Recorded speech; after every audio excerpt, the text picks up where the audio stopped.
আমরা তিনটা জাল আছি আর আমার শাশুড়ি আছে, এছাড়া আমাকে পৃথিবীতে আর কেউ নাই। মসজিদের মধ্যে ঢুকা তেল বাইরে কমাই মাইরা লাগছে, কোনো দুই ভাই কোনো চেহারা নাই কা, এই জনের একের হাতে পারো আকমক সব কাইটা লাগছে।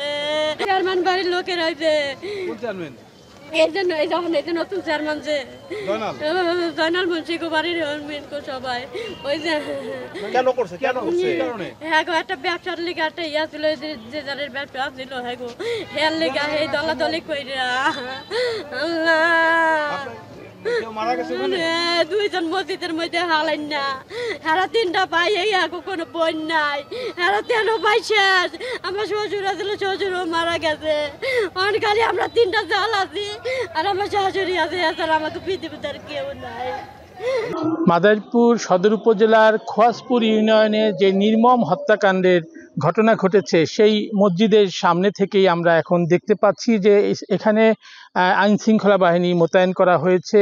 এখানে পুলিশ সদস্যরা এই মুহূর্তে অবস্থান করছেন এবং এখন পর্যন্ত আমাদের কাছে যেই খবর রয়েছে যে এই ঘটনায় দুই ভাই সহ মোট 3 জন নিহত হয়েছেন এবং বেশ কয়েকজন আহত হয়েছেন। এলাকায় কিন্তু থমথমে পরিবেশ বিরাজ করছে।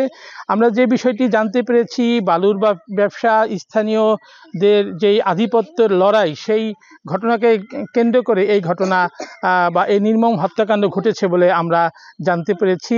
সকালবেলা তারাই মঠের বাজার থেকে একসাথে গেছে, বাবনাতলা হয়ে একসাথে যাইয়া সাইফুলের বাড়ি হঠাৎ করে উৎখাত করার পরিকল্পনা করছে। অনেক পরিকল্পনা আজকে অনেক দিন ধরে চলতেছে, এতদিন পারে নাই। আজ 4 দিন আগে ও ঢুকছিল, তারা চেষ্টা করছে থামানোর, তখন ঢুকতে পারে নাই। আজকে ঢুকতে সাইফুল সর্দারের মার্ডার করে ফেলাইলো, তার মেজো বাইরে আর হলো এই যে তার বড় বাইরে।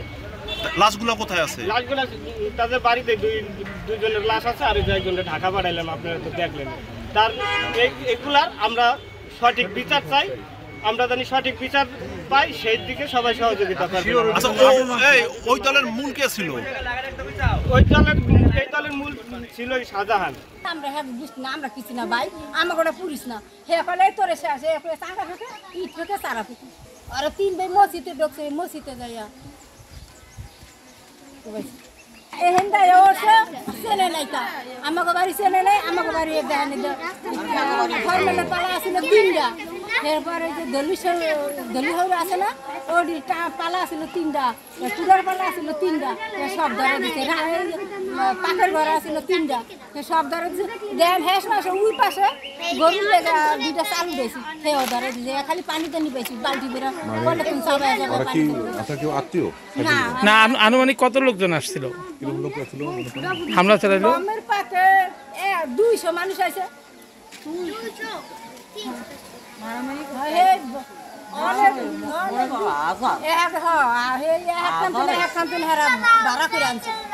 আজ সকাল থেকেই এই প্রথমে ধাওয়া পাল্টা ধাওয়া এবং দেশীয় যে অস্ত্র রয়েছে সেই অস্ত্র নিয়ে হামলার ঘটনা ঘটে এবং হামলার এক পর্যায়ে সাইফুল সর্দার এবং তার ভাইয়েরা কিন্তু এই পিছনে যে মসজিদটি রয়েছে সেই মসজিদটিতে তারা প্রাণ বাঁচাতে আশ্রয় নেয় এবং এক পর্যায়ে এসে তাদের যেই প্রতিপক্ষ গ্রুপ, সেই প্রতিপক্ষের লোকজন এসে কিন্তু এই মসজিদের দরজা ভেঙেই তাদের মসজিদের ভিতরেই কুপিয়ে তারা হত্যা নিশ্চিত করে এবং কয়েকজনকে আহত করে বলে আমরা জানতে পেরেছি। এবং এই ঘটনার প্রেক্ষিতে প্রথম যে তারা 2 ভাই অর্থাৎ সাইফুল সহ তার 2 ভাই নিহত হয় এবং তার আরেক ভাই সহ আরও বেশ কয়েকজন আহত হওয়ার ঘটনা খবর আমরা পাই এবং পরবর্তীতে আমরা কিছুক্ষণ আগে খবর পেয়েছি পলাশ নামের আরও একজন কিন্তু এই ঘটনায় নিহত হয়েছে এবং এই ঘটনাকে কেন্দ্র করে কিন্তু এলাকায় থমথমে পরিস্থিতি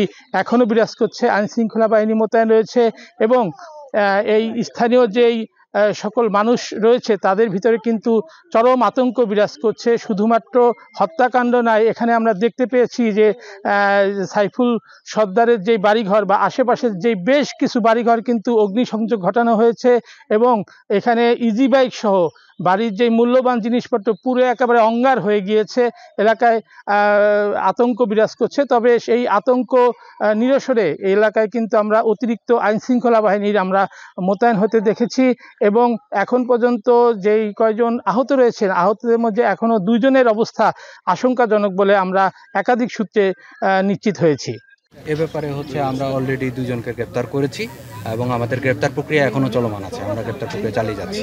মূলত আমরা যেটা জানতে পেরেছি সেটা হচ্ছে তাদের ব্যবসা সংক্রান্ত বালুর ব্যবসা এবং হচ্ছে অন্যান্য ইজারা ব্যবসা নিয়ে তাদের এই সংঘর্ষের সূত্রপাত হয়ে মূল সূত্রপাতটা এই ব্যবসা সংক্রান্ত বিষয়। এখন পর্যন্ত কয়জন মারা গেছে, কয়জন আহত আছে? এখনও পর্যন্ত আমরা 2 জন মারা যাওয়ার সংবাদ পেয়েছি। 2 জন মারা গিয়েছে এবং একজন গুরুতর আহত অবস্থায় হসপিটালে ভর্তি আছে। বর্তমান পরিস্থিতি, এলাকার পরিস্থিতি বর্তমানে শান্ত আছে, কিন্তু আমরা সতর্ক অবস্থায় আছি। আমাদের একটা ডেপ্লয়মেন্ট এখানে আছে এবং হচ্ছে আমরা অপরাধীদের ধরতে যারা যারা হত্যাকাণ্ডের সাথে সংশ্লিষ্ট ছিল তাদেরকে ধরার জন্য আমরা অভিযান চালিয়ে যাচ্ছি এবং এটা সেনাবাহিনী পুলিশ মিলে হচ্ছে আমরা অভিযান চালিয়ে যাচ্ছি।